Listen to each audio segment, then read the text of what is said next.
कल प्रदोष पड़ेगा, मंगल का प्रदोष, मंगलवार की प्रदोष पड़ती है तो शिव काशी में निवास करते हैं। हमारे यहाँ कहते हैं मंगलवार की प्रदोष रोग से मुक्ति देते हैं। हम आपको बहुत बहुत साधुवाद देते हैं और सभी श्रोता भाई बहनों को कि कल प्रदोष व्रत मंगलवार का पड़ रहा है। लड़के को मंगल है, क्या करा जाए, कुछ मत करो। प्रदोष के व्रतों में वर्णन किया गया है कि रवि का प्रदोष, भौम का प्रदोष, मंगल का प्रदोष, बुध का प्रदोष, गुरु का प्रदोष, शुक्र का प्रदोष, शनि का प्रदोष। जो प्रदोष पड़ते हैं पूरे महीनों में, पूरे वर्ष में, मंगल का प्रदोष निकाल कर रख लो कि मंगल का प्रदोष इस दिन पड़ रहा है, मंगल की त्रयोदशी तिथि पड़ रही है। और जिन लड़का लड़की को मंगल होते हैं, जिन कन्या और वर को मंगल होते हैं, केवल शंकर भगवान के मंदिर में जाकर चौमुखी दिया, 4 बत्ती का दिया आटे का, उसमें घी डालकर लड़की शंकर भगवान के मंदिर में मात्र 7 बार शंकर पे से उतार कर 3 बार स्वतः उतार कर शिव के मंदिर में रख देती है। उसका मंगल आड़े आता ही नहीं है, मंगल नहीं आता सामने। मंगल प्रदोष व्रत का इतना महत्व है महाराज। ये प्रदोष व्रत होता क्या है, प्रदोष व्रत का महत्व क्या है? एक बात बहुत ध्यान से सुनिएगा। विवाह, शादी, संतान प्राप्ति, विवाह के बाद में विवाद या किसी नए कार्य के लिए आगे बढ़ रहे हैं और उसमें अड़चन आ रही है, तो एक बार किसी ज्योतिष आचार्य के पास जाकर पूछना, वो बता देगा या तो मंगल या शनि कुछ ना कुछ, कोई ना कोई क्रूर ग्रह तकलीफ दे रहा होगा। ज्योतिष आचार्य के पास जाएंगे, वो कहेगा। जितने भी ग्रह हैं, चाहे राहु हो, केतु हो, मंगल हो, शनि हो, बुध हो, भौम हो, सूर्य हो, ये सारे जो ग्रह हैं ये शंकर भगवान के शिवलिंग के पास में विराजमान है, शिवलिंग के पास में विराजमान। कभी मौका मिल जाए, विवाह शादी में देरी हो रही हो, या कोई नया कार्य चालू कर रहे हो उसमें देरी हो रही हो, या कोई सर्विस के लिए, नौकरी के लिए जा रहे हो और वो कार्य नहीं हो रहा हो, तो एक धतूरा, केवल एक धतूरा, उस धतूरे को फोड़कर उसके अंदर का फल निकालकर उस फल को शिवलिंग पर चढ़ाकर 1 लोटा जल शंकर भगवान को समर्पित कर दिन होना चाहिए मंगलवार। कौन सा दिन होना चाहिए? जम के बोलो जरा, मंगलवार का समर्पित करो। उसके बाद में आप विवाह के लिए अगर समर्पित करे हैं तो विवाह में देरी नहीं होगी। व्यवसाय और व्यापार के लिए या नौकरी के लिए समर्पित करे हैं तो उसमें देरी नहीं होगी। आप स्वयं भाग्यशाली हैं, आप स्वयं किस्मत वाले हैं। कोई कैसे कहते तुमको कि तुम अभागे हो? ना ना, हमारे बराबर भाग्य नहीं है किसी का।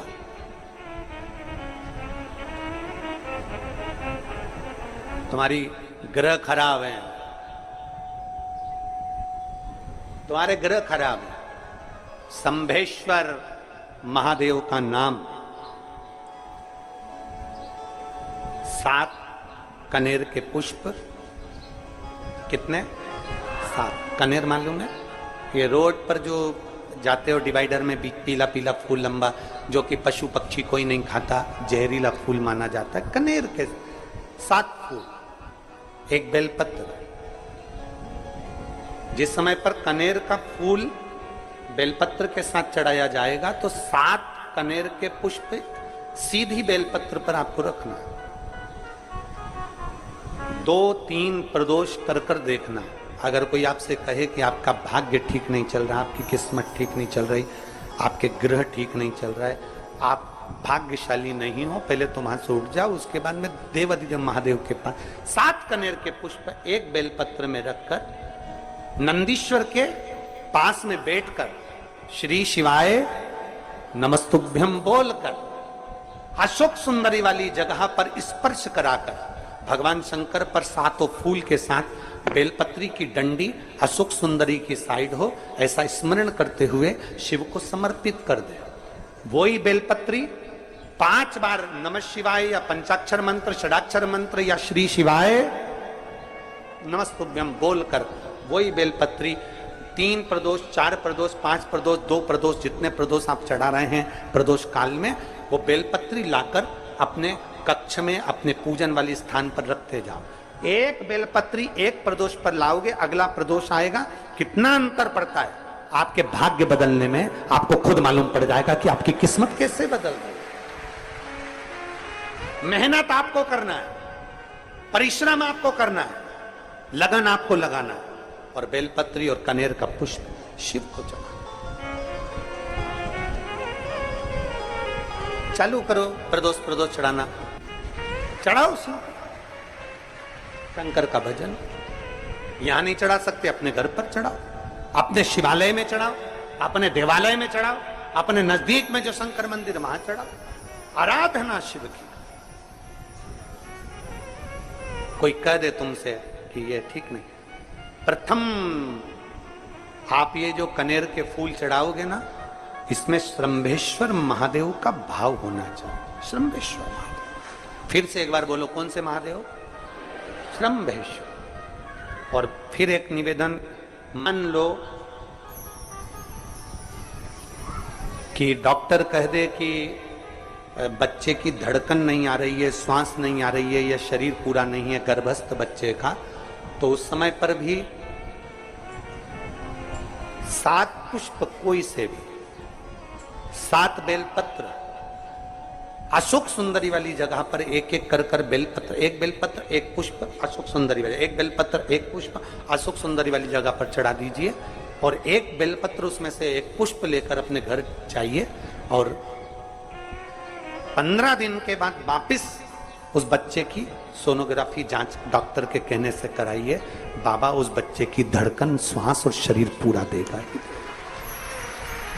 श्रंभेश्वर महादेव में श्रंभेश्वर महादेव का जब नाम लिया जाता है तो 33 कोटि देवी देवताओं का एक साथ नाम उच्चारण हो जाता है। 33 कोटि देवताओं। श्रंभेश्वर, बोल श्रंभेश्वर महादेव की जय। श्रंभेश्वर भगवान का स्मरण किया है। प्रदोष के दिन यदि पीला जो कनेर का जो फूल होता है, पीला भी होता है और एक श्वेत भी होता है, 2 कनेर होते हैं, दोनों में से कोई भी कनेर आज भी अगर प्रदोष के दिन बाबा की कहीं कावड़ लेकर जा रहे हो, या बाबा को कावड़ चढ़ा रहे हो, या 2 लोटा जल अपने नजदीक में चला रहे हो, तो कनेर का पुष्प आज भी चढ़ाया जाता है शिव जी को। क्यों चढ़ाते हैं? उसका कारण ये होता है कि हमारे पूर्व का जो जन्म है उसमें हमसे बहुत गलतियां हुई होगी। बाबा, हो सकता है उसके कारण बस हमको आज दुख देखना पड़ रहा है, आज तकलीफ भोगना पड़ रही है, आज बीमारी, आज रोग हो जाता है। तो उस रोग से मुक्ति एक दिल से जो मांगो, हमारे पूर्व का कोई कर्म होगा तो बाबा उसको समाप्त करे, हमारे पूर्व का किया हुआ बेकार कर्म समाप्त करे और हमको अच्छा करे, हमारे मन के मनोरथ पूर्ण करे, ऐसी कृपा करे बाबा। शिव के मंदिर में कभी मौका लग जाए, आपके घर में हो कनेर, आपके आसपास में कहीं लगा हो, तो वहां से लेकर शिव का श्रृंगार, शंकर का श्रृंगार भी कनेर से कर सकते हैं। शिव का शंकर का बच्चा हो, बूढ़ा हो, जवान हो, वृद्ध हो, बीमार हो, दुखी हो, तकलीफ हो, कष्ट हो, सुखी हो, कैसा भी हो, अगर कोई सावन के महीने में पार्थिव लिंग का निर्माण कर लेता है, या सावन से हटकर भी पार्थिव लिंग का निर्माण कर लेता है, उसको बार बार जन्म नहीं लेना पड़ता। मृत्यु में बार बार जन्म, बार बार मृत्यु से छूट जाता।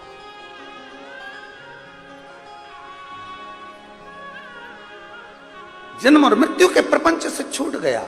का दिन हो और प्रदोष काल में आप अपने घर से जल और एक हाथ में घी का भरा हुआ दीप लेकर जिस दिन शंकर के मंदिर में जाते हो, शंकर को जल चढ़ाकर हाथ का स्पर्श जलाधारी पर कर कर शिव मंदिर में दीप प्रज्वलित कर देते हो, 26 प्रदोष का पुण्य फल उसी क्षण प्राप्त हो जाता है। 26 प्रदोष का फल एक ही दिन में, एक ही क्षण में प्राप्त हो जाता है। 26 प्रदोष। शमी की जो पत्ती होती है,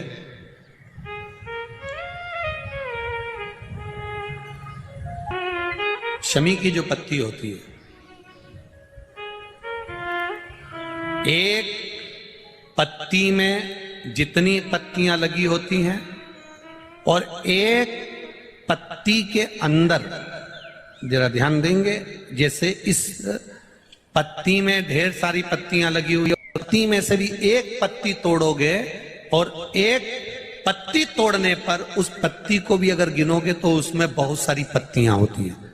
आज प्रयास करना, अगर कहीं आपको शमी की पत्ती मिले तो जैसे ये पत्ती, इस पत्ती को तोड़ा गया, इस पत्ती में से एक पत्ती निकाली गई और एक पत्ती निकालकर आप धीरे से रखना, उसमें भी बारीक बारीक बारीक बारीक बारीक बारीक बहुत सारी पत्तियां नजर आती हैं। शिव महापुराण की कथा कहती है, जो सोमवार की अष्टमी हो या प्रदोष का व्रत हो या 12 महीने की शिवरात्रि हो या किसी भी दिन प्रदोष काल के अंतर्गत शंकर भगवान को एक शमी का पत्ता कोई भूलवश भी समर्पित कर देता है, तो जितनी एक पत्ती में पत्तियां होती है और उस पत्ती के अंदर भी एक पत्ती को तोड़ने के बाद जितनी पत्तियां होती है, उतने जन्म मृत्यु लोक में मनुष्य के नहीं होते। 84 लाख योनियों में से वो योनियां कट जाती हैं और देव योनि प्राप्त हो जाए। एक शमी पत्र की इतनी महत्वता है। लड़का लड़की 40 साल के हो गए, 35 साल के हो गए और उनका अगर विवाह नहीं हुआ है, बहुत रिश्ते आए चले गए, संबंध आए चले गए, या जो बेटा बेटी चाहते हैं कि हम अच्छा पढ़कर एक नौकरी सरकारी प्राप्त कर लें, कोई ऐसा अच्छा जॉब हमारी किस्मत में मिल जाए, उन बेटा बेटियों से निवेदन करूंगा, यदि आप चाहते हो तो एक प्रयास जरूर करें, एक प्रयास अपनी जिंदगी में जरूर करें। शिवलिंग समझ लेना जरा अच्छे से, शिवलिंग जलाधारी गणेश, कार्तिकेय, अशोक सुंदरी, और ये शिवलिंग और ऊपर भगवान शिव की 5 बेटियां, जया, विषहरा, शामलीवारी, दौतली, देव। 3 प्रदोष या 3 शिवरात्रि। कितनी प्रदोष? 3 या 3 शिवरात्रि। मेरा बेटा बेटियों से निवेदन है, जो अच्छी पढ़ाई कर रहे हैं, मेहनत करो, अच्छा पढ़ो, और मेहनत के साथ में जब कंपटीशन एग्जाम में बैठने का समय आए, 3 स्थान जहां पर आपको, प्रथम अशोक सुंदरी, अशोक सुंदरी की जगह पर जब आप बेलपत्र समर्पित करेंगे तो डंडी का मुख जहां से पानी बहता है उस स्थान पर रखेंगे। दूसरा, शमी का पत्ता, शमी का पत्ता। दूसरा, शमी के पत्र को देवादिदेव महादेव पर जब आप समर्पित करेंगे तो उसका डंडी का मुख भी जहां से जल बहता है उस ओर रखेंगे। और तीसरे नंबर पर है आंख का पुष्प। एक पुष्प होता है आंख का सफेद और एक पुष्प होता है हल्का सा नीला। करें दर्शन आप लोगों ने? जम के तो बोलो जरा, करें ना? एक सफेद होता है, एक हल्का सा नीला होता है। सफेद आंख का जो पुष्प होता है वो केवल देवादिदेव महादेव का एक स्वरूप होता है, और हल्का सा जिसमें गुलाबीपन, नीलापन होता है वो शिव, पार्वती, गणेश, कार्तिकेय, अशोक सुंदरी, जया, विषहरा, सामरीवारी, दौतली, देव और शिव जी के जितने गण हैं उन सबका प्रतीक होता है। तो तीसरे नंबर का जो आंख का गुलाबी कलर या हल्का नीला सा जो पुष्प होता है, उस 5 पुष्प का गुच्छ मां जगत जननी का जो स्थान है जलाधारी, जहां अगर आप इधर बैठे हो तो उसकी विपरीत दिशा, इधर बैठे हो तो उसकी विपरीत दिशा, इधर बैठे हो तो उसकी विपरीत दिशा, विपरीत दिशा में उस पुष्प को समर्पित करना। अच्छी पढ़ाई करो, अच्छी मेहनत करो, और मेहनत के साथ में जब कंपटीशन एग्जाम के लिए जा रहे हो, उस जगह पर सीए की पढ़ाई भी कर रहे हो, चाहे किसी भी पढ़ाई में लगे हो, मेहनत के साथ में बाबा देवादिदेव महादेव को 3 प्रदोष या 3 शिवरात्रि आप दिल से बाबा को समर्पित कर कर, बाबा से प्रार्थना कर कर अशोक सुंदरी पर चढ़ाई हुई बेलपत्र को वापिस लेकर आइए। जिस विद्या स्थल पर आप पढ़ाई करते हो, जिस कमरे में आप रहते हो, वहां उस बेलपत्र को 3 प्रदोष की या 3 शिवरात्रि की बेलपत्र रखिए। जिस समय बाबा आपकी नौकरी लगा दे, ये 3 बेलपत्र एक साथ किसी भी प्रदोष पर शिव जी को समर्पित करिए। ये शिव तत्व है। आप मेहनत करें, खूब मेहनत करें, कंपटीशन एग्जाम के लिए जितनी कोचिंग कर सकते करो, मेहनत करना उतना करो, जितना करते हो उससे 4 गुना ज्यादा करो, और उसके साथ में देवादिदेव महादेव से नंदीश्वर शिव महापुराण से एक बात सीख कर जाइएगा। अगर आपको लग रहा है कि दुख समाप्ति नहीं हो रहा है, एक बीमारी से उठे दूसरी बीमारी में लग गए, फिर कोई दुख आ गया, फिर कोई दुख आ गया, फिर कोई तकलीफ आ गई, फिर कोई तकलीफ आ गई, बार बार आपको लग रहा है कि दुख पीछा ही नहीं छोड़ रहा, तो नंदीश्वर शिव महापुराण की कथा आपको कह रही है, प्रदोष के दिन, प्रदोष काल में 2 जगह दिए लगाना प्रारंभ कर दो। पहला, बेलपत्री के वृक्ष के नीचे पहला दिया प्रदोष काल में, प्रदोष के दिन बेलपत्री के वृक्ष के नीचे, और दूसरा दिया अपने दरवाजे की चौखट के बाहर, मतलब अपन बाहर खड़े होंगे, अंदर की ओर दिया नहीं, बाहर की ओर एक दिया बेलपत्र के नीचे, देवादिदेव महादेव से प्रार्थना कर कर, हे शिव शंकर, हे गौरी शंकर, हे शिव, आज प्रदोष का दिन, प्रदोष काल में आप भ्रमण के लिए निकलोगे नंदीश्वर के साथ में, ऐसी कृपा करना, आपके लिए मैंने द्वार सजाया है भोलेनाथ, आपकी दृष्टि मेरी चौखट पर भी कर देना, मेरी जिंदगी सवर जाए। इसलिए 2 दीप स्मरण करो। हाँ, अच्छा इशारा करा है, उसको समझ रहे हो। जिस दिए को आप लगाओगे प्रदोष के दिन, प्रदोष काल में, एक दिया बेलपत्री के वृक्ष के नीचे लगाया है, और दूसरा दिया जब आप घर में प्रवेश करोगे तो राइट हैंड पर ही लगाएं। कौन से हैंड पर लगाएं? राइट हैंड पर। बहुत बहुत साधुवाद आपको दीदी, धन्यवाद, धन्यवाद दो, उन्होंने इशारा करके बताया कि दिया किस ओर लगाएं। कम से कम अपने को अंदाजा तो लग जावे ना, दिया किस ओर लगना चाहिए। साधुवाद था, बहुत बहुत साधुवाद। विषम परिस्थिति में फंसे हुए हो और ऐसा लग रहा है कि हम बहुत बड़ी समस्या में उलझे हुए हैं और इससे निकल नहीं रहे, या बहुत बड़ा काम है हमारा, हो नहीं रहा, चाहे प्रशासनिक हो चाहे अन्य कोई चीज का हो, कुछ मत करना। एकांत के शिव मंदिर में जाइए। अगर एकांत का शिव मंदिर भी नहीं मिले तो एकांत में कहीं छोटा सा मिट्टी का शिवलिंग का निर्माण करिए, पार्थिव शिवलिंग का निर्माण करिए, पर करना एकांत में, घर के बाहर किसी एकांत में शिवलिंग का निर्माण कर लो। या तो एकांतेश्वर महादेव पर चले जाओ, कोई एकांत में शिव मंदिर हो वहां, या कहीं एक पार्थिव शिवलिंग का निर्माण कर लो, छोटा सा। एक बेलपत्र, बहुत ध्यान से सुनना, एकांतेश्वर महादेव का ये वृत्तांत। जब किसी विषम परिस्थिति में उलझे हुए हो, बहुत बड़ी समस्या सामने आकर खड़ी हो गई है, सबके हाथ जोड़ लिए, सबसे निवेदन कर लिया कि हमारा ये काम कर दो, नहीं हो रहा, सब दूर से मेहनत कर ली है, परिश्रम कर लिया है, परिश्रम तब भी जारी रखना। एक बेलपत्र, एक चावल का दाना, एक सफेद पुष्प, एक शमी का पत्ता, एक छोटी सी दुर्वा। दुर्वा जानते हो सब लोग, जो जमीन पे दूब लगी रहती है, दुर्वा, दूब, दुर्वा, एक दुर्वा। वो दुर्वा में बस, दुर्वा में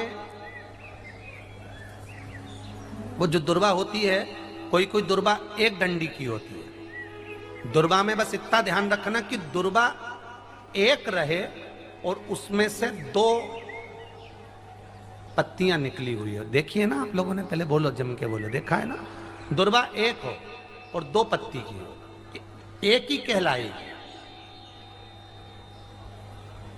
2 पत्ती निकली हुई दुर्वा, एक श्वेत पुष्प, शमी का पत्ता, बेलपत्र, चावल का एक दाना। एकांत में कोई शिव मंदिर हो, अगर मंदिर ना हो तो एक छोटा सा पार्थिव शिवलिंग का निर्माण किसी पेड़ के नीचे एकांत में जाकर पूजन कर कर, आराधना कर कर, घी का दीप लगाकर, एक एक सामग्री शिव जी पर अपने मन की कामना कर कर समर्पित करना प्रारंभ कर दीजिए। शुरुआत दुर्वा से करना। दुर्वा के बाद में श्वेत पुष्प, शमी का पत्ता, चावल का दाना और बेलपत्री सबसे आखिरी में बाबा को समर्पित कर कर, हृदय से प्रार्थना कर कर, बाबा से निवेदन कर कर, दीप अगर मंदिर में कर रहे हो तो दीप ठंडा होने का इंतजार मत करना। अगर पेड़ के नीचे एकांत में शिवलिंग का निर्माण कर कर पूजन कर रहे हो तो दीप ठंडे होने का इंतजार करना। दीप ठंडा हो जाए तब भगवान शिव को ले जाकर विसर्जन करना। जो एक बेलपत्री है बस उसको घर लेकर आना, बाकी का सब विसर्जन कर कर आना। मेरा एकांतेश्वर महादेव उस कार्य में सफलता प्रदान कर देगा। एकांतेश्वर महादेव की आराधना। तुम रुका जी कह रहे हैं माता पार्वती से, पार्वती आप शिव जी की आराधना करो, मना नहीं, पर शंकर की आराधना में कीर्ति को, वैभव को पीछे छोड़।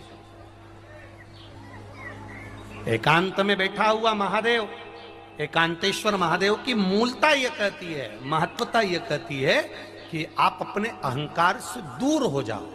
अहम से दूर होकर मेरे करीब में आओगे तो तुम्हें खाली नहीं रखूंगा, झोली भर कर ही भेजूंगा। वो एकांतेश्वर। प्रदोष का दिन, प्रदोष काल,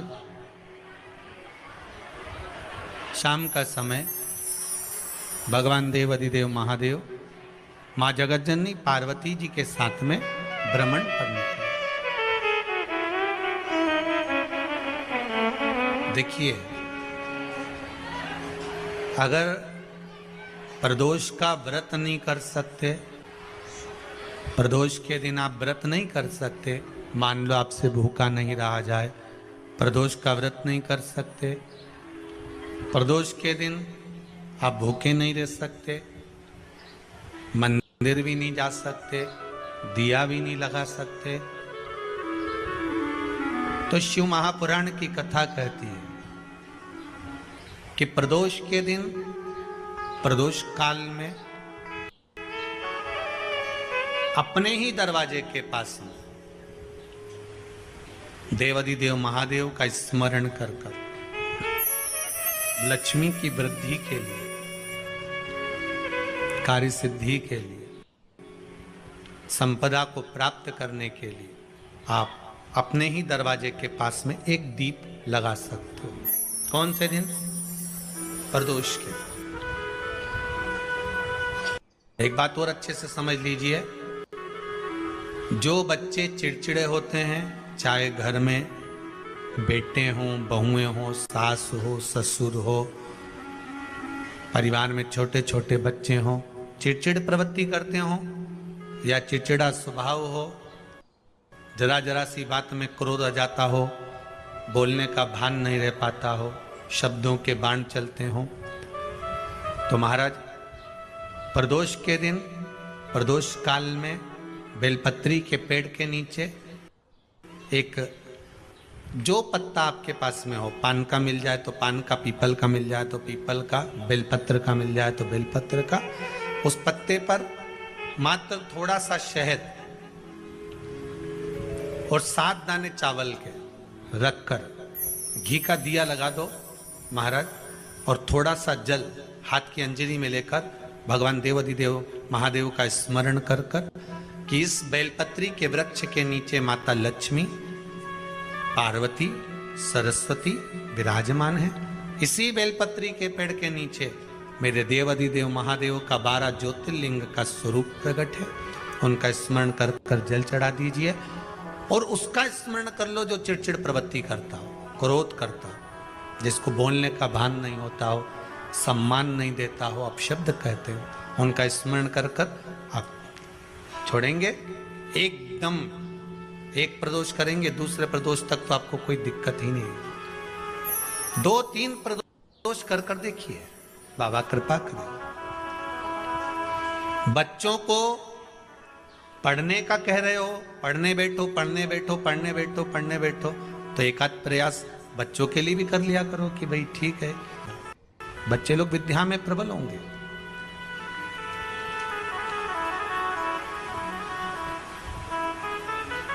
शिव उपासना का जो फल है वह 1000 गुना का लगे। कोई शंकर का विरल भक्त, शिव का उपासक, शंकर का गुणगान आनंदमय करने वाला। हम तो यहां तक मेरी जीजियों से कहेंगे, तुम्हारे घर के नजदीक में कोई शंकर का मंदिर होना, ओ मेरी बहनों, मेरी जीजियों, मेरे जीजाओं, मेरी बेटियों, बेटाओं, तुम्हारे नजदीक में अगर शंकर का मंदिर हो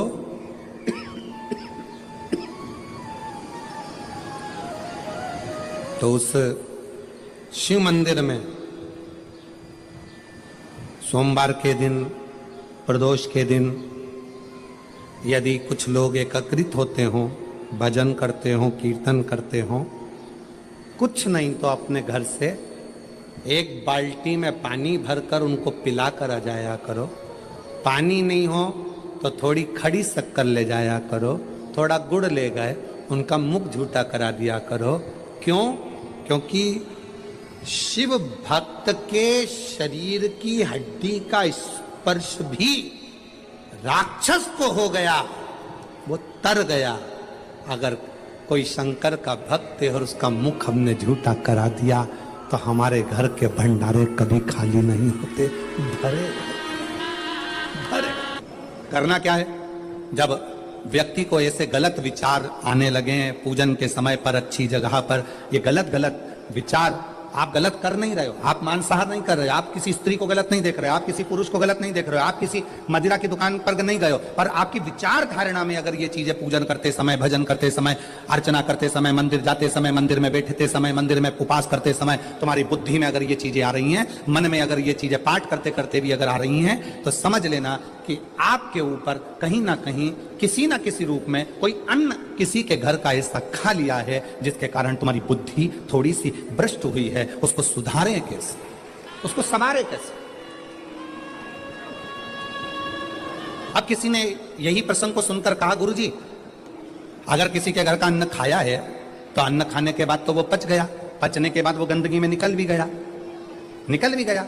अब तो वो विचार आना बंद हो जाना चाहिए। अब तो 1 साल हो गया, 2 साल हो गया, 1.5 साल हो गया, 6 महीना हो गया, तो भी वही विचार आ रहा है। तो हमारा निवेदन है, भोजन करने के बाद भोजन पच जाता है, भोजन करने के बाद भोजन समाप्त भी हो जाता है, पर उस भोजन से जो रक्त की 4 बूंदें बनती हैं वो इस शरीर में दिन रात तुम्हारे मरते दम तक दौड़ती रहती है, शरीर में वो रक्त की बूंद चलती रहती है। इसलिए विचार 1 साल, 2 साल, 4 साल, 6 साल, 15 साल ऐसे चलते रहते हैं। उस विचारों को, गलत सोच को, गलत विचारों को, गलत दृष्टि को समाप्त कैसे करें?